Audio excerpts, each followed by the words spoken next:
it's now the next phase where we'll put the motors in. As you can see, this one's going to be put in, and we have the motors waiting.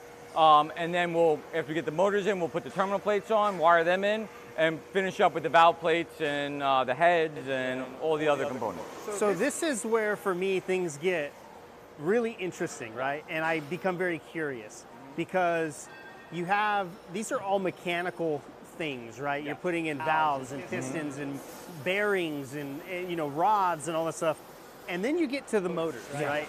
And when you look at motors, like electrical motors have been a thing forever, right? But it seems like they're more prevalent now than ever, right? Because they're in everything, specifically like inverter-driven motors, right? So when I look at this and I think, like, what does it take to rebuild this? Because you're taking all of this wire, right? All the windings of these motors, and you're redoing them.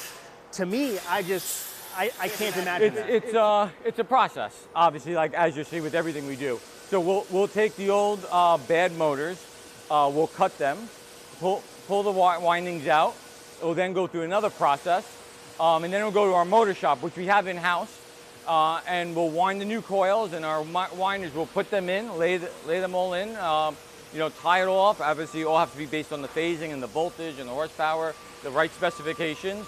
And then after that's all done, it'll get tied, the connections will be made, and then it'll get varnished. So we'll put a coating of varnish on this to ensure that the windings are insulated and held strong together.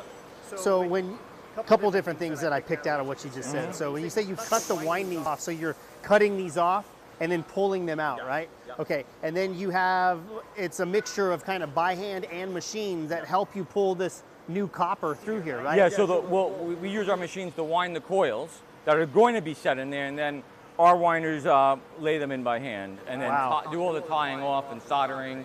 That's crazy. Finish the final connections is obviously done by hand.